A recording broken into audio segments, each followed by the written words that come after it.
Demo di Semarang, gerbang diterobos, kantor Gubernur Jateng dikuasai mahasiswa. Lo sadar nggak, belakangan ini banyak yang bilang Indonesia gelap, tapi apa maksudnya? Mulai dari anggaran pendidikan dipangkas, kekerasan aparat nggak diusut, proyek strategis merusak lingkungan sampai kasus HAM yang nggak selesai-selesai. Ini yang bikin mahasiswa turun ke jalan. Mereka bilang ini bukan cuma soal kebijakan, tapi soal masa depan. Kalau nggak ada perubahan, aksi bakal makin besar. Orang tua yang anaknya putus kuliah karena PHK orang tua. Protes ini dimulai di media sosial. Melihat tidak ada perubahan kebijakan dari pemerintah, protes selalu berlanjut di dunia nyata. Pola gerakan perlawanan rakyat seperti ini sebelumnya terjadi pada Agustus tahun lalu. Setelah demo peringatan darurat, muncul demo Indonesia Gelap. Setelah Garuda Biru, muncul Garuda Hitam. Pengamat politik BRIN mengartikan gerakan semacam ini sebagai upaya warga yang sedang menunjukkan kontrol publik karena lembaga yang seharusnya melakukan itu yaitu DPR tidak melakukan fungsi pengawasan secara maksimal. Nyaris seluruh fraksi di DPR adalah partai koalisi pendukung pemerintah. PDIP yang tadinya jadi satu-satunya oposisi, kini sudah menyatakan satu visi. Ini juga yang membuat rakyat turun tangan, aktif mengawasi. Tapi sayangnya, niat baik rakyat memprotes kebijakan-kebijakan pemerintah malah ditanggapi begini sama Presiden. Ada orang-orang pinter. Kabinet ini kabinet gemuk. Terlalu besar.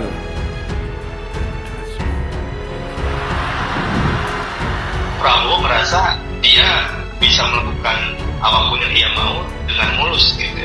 Tinggal merasa dukungan besar, legitimasi besar, sehingga ketika ada kritik dari media, dari masyarakat, dari akademisi, dari masyarakat sipil misalnya, dia merasa ini bukan kritik yang relevan. Harus dia terima kritik itu, menurut saya jangan tidak suka, harusnya ya, sebagai pemimpin. Karena apa? Karena rakyat kan berharap banyak pada Pak Prabowo. Demo Indonesia Gelap rencananya akan dilanjutkan Kamis. Kalau rakyat sudah berulang-ulang turun ke jalan seperti ini, apakah respons Prabowo dan pemerintahannya akan tetap sama ya? Hari ini telah terjadi aksi demonstrasi yang bertajuk Indonesia Gelap. Nah, demonstrasi ini dilakukan oleh mahasiswa di berbagai kota di Indonesia. Setidaknya ada di Jakarta, Bandung, dan Surabaya. Nah, kalau kita lihat apa sih yang melatar belakangi sampai terjadi aksi Indonesia Gelap begini. Jadi aksi Indonesia Gelap ini digagas oleh mahasiswa yang tergabung dalam Badan Eksekutif Mahasiswa Seluruh Indonesia atau BEMSI dan sejumlah organisasi masyarakat sipil. Nah, tema Indonesia Gelap ini dipilih sebagai simbolisasi atas kondisi bangsa yang dianggap berada dalam situasi kritis. Indonesia Gelap dalam demonstrasi kemarin itu tanggapan dari Bunda seperti apa? Ah, itu inilah ya namanya kebebasan berekspresi, tapi tolong sekali lagi ya jangan membelokkan apa yang sebenarnya tidak seperti itu kan. Mana nggak ada Indonesia Gelap itu. Kita akan menyongsong Indonesia bangkit. Tapi ada yang membelokkan ya Pak. Ada yang membelokkan. Kita sebagai bangsa harus optimis ya. Harus optimis. Kita ini dalam satu perahu yang sama, dalam satu kapal yang sama kan gitu. Ya, jadi berilah kesempatan juga ya, pemerintahan yang dipimpin Pak Prabowo juga baru 100 hari, baru sekian bulan, banyak sekali masalah. Tapi Anda perhatikan bahwa kita terus-menerus mencari cara, mencari solusi kan begitu. Bahwa itu belum bisa menyenangkan seluruh pihak, mungkin ada pihak-pihak yang masih belum bisa menerima.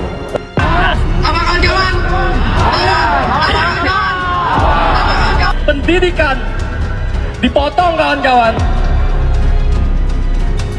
Pendidikan menurut Menkeu kawan-kawan masuk dalam sektor pendukung kawan-kawan. Efisiensi yang begitu kejam kawan-kawan. Efisiensi sebesar MPG dengan APBN sebesar 71 triliun di periode 2025 ini, 85 triliun ini 23,6% memakan daripada anggaran Rasa sayang sayangi, Prabowo Gibran Bekis, rasa sayang sayangi. Jakarta beli kebanyakan naik, di Semarang banyak.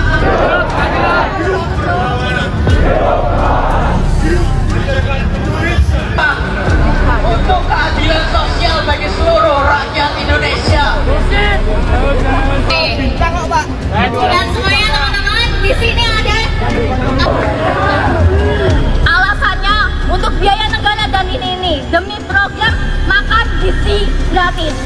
Kalau soal aksi kemarin Pak, kan ini ramai nih dari koalisi masyarakat sipil sama mahasiswa gitu kan, agar aksi Indonesia Gelap karena mengkritisi ini program pemerintah, itu bagaimana pandangannya Pak? Yang dilakukan oleh Pak Prabowo sekarang ini baru tahap awal, sehingga menimbulkan kekagetan dan seringkali reaksinya berlebihan dan kontraproduktif. Tetapi sebagai sebuah reaksi saya kira itu boleh-boleh saja. Karena itu reaksi itu terjadi bukan hanya di masyarakat, tetapi reaksi itu juga terjadi dalam internal birokrasi dan pemerintahan, misalnya tentang penghematan, karena kan sekian lama birokrasi bergerak dengan pengetatan yang relatif longgar, kemudian sekarang ada pengetatan bukan hanya pengetatan, masuk pengetatan anggaran, sehingga itu menimbulkan kekagetan-kekagetan. Nah, kekagetan itulah yang seringkali menimbulkan sikap-sikap kontraproduktif, bahkan salah dipahami atas apa yang dimaksudkan oleh pemerintah, dalam hal ini oleh Presiden Prabowo. Ini kan 100 hari lebih kerja Prabowo Gibran ya. Kalau kamu ngasih nilai berapa nih kira-kira? Kalau aku pribadi gitu ya, kasih nilai itu bisa dibilang minus 100 dari 100 gitu. Karena lagi-lagi tidak masuk akal aja, kabinet 100 hari berjalan, dari sekali blunder terjadi. Nah itulah tantangan besar terkait kinerja mereka, apakah mereka masih layak menjabat. Itu tantangan besar kita.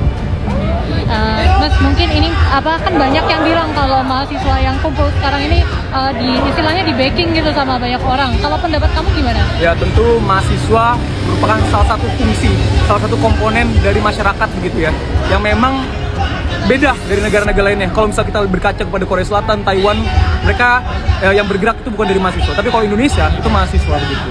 Kenapa pada akhirnya mahasiswa? Karena kita memiliki bekal akan kemampuan ilmu begitu, dan kita kritis. Itulah. Wow, efisiensi ini menunjukkan bahwa tidak profesionalan pemerintah dengan mereka tidak memperhitungkan dari awal, makanya terjadinya efisiensi anggaran yang besar-besar, termasuk sampai KIP ini. Betul. Itu Mas. Aku ada pandangan boleh? Sebenarnya efisiensi ini bagus, cuman salah sasaran aja. Seharusnya efisiensi ini harus dilakukan kepada pemerintah saja, yang mana mereka menambahkan staf-staf baru dan kegemukan kabinet yang ada. Malah sekarang efisiensi ini merujuk kepada mahasiswa, yaitu beranjak pada KIPK maupun juga UKT yang nantinya akan tinggi. Itu saja dari aku. Harusnya kabinet yang dikebiri, bukan mahasiswa yang dikebiri. Itu aja dari aku. Kita seluas Eropa 27 negara. Dia punya 27 menteri keuangan, 27 menteri dalam negeri, 27 menteri luar negeri, 27 panglima. Kabinet gemuk. Dasmu tuh, lu gak ada masalah sama kata dasmu jika berdiri sendiri. Misal, lu dulu nyoblos Prabowo ya dasmu, lu Jokowi mania ya dasmu. Tapi itu jadi masalah karena kata dasmu itu melekat pada statement berikutnya soal Eropa.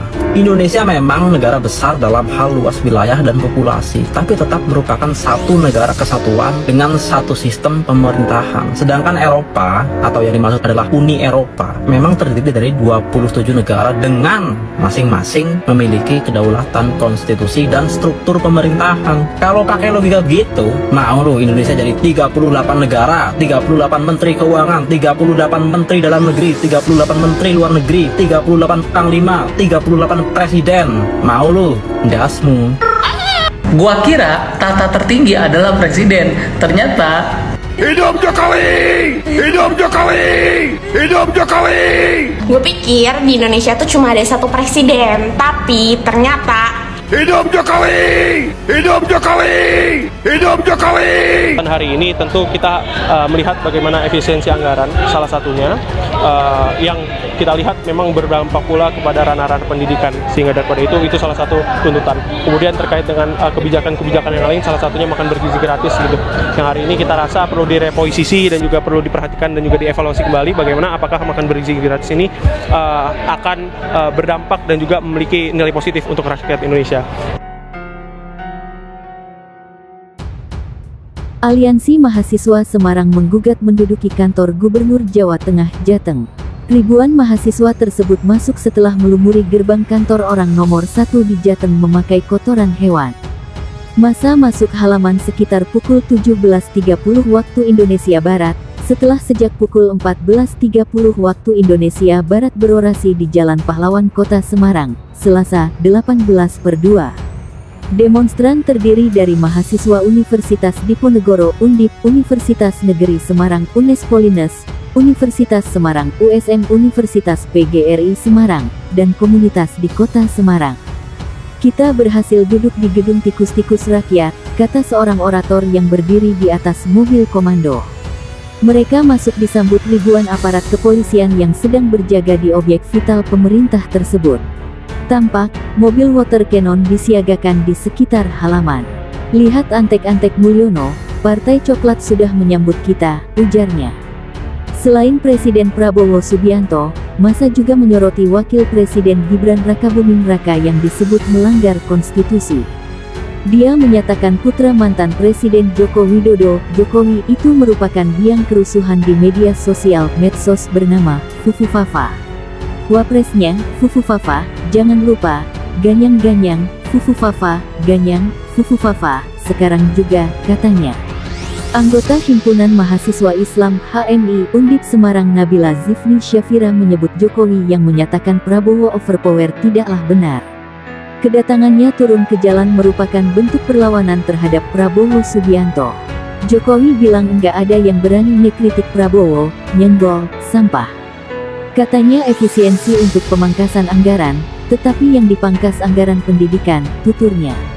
Menurut mereka, bidang utama yang akan sangat terdampak dari sektor pendidikan seperti pemotongan anggaran beasiswa KIPKA, beasiswa pendidikan Indonesia, dan beasiswa lainnya.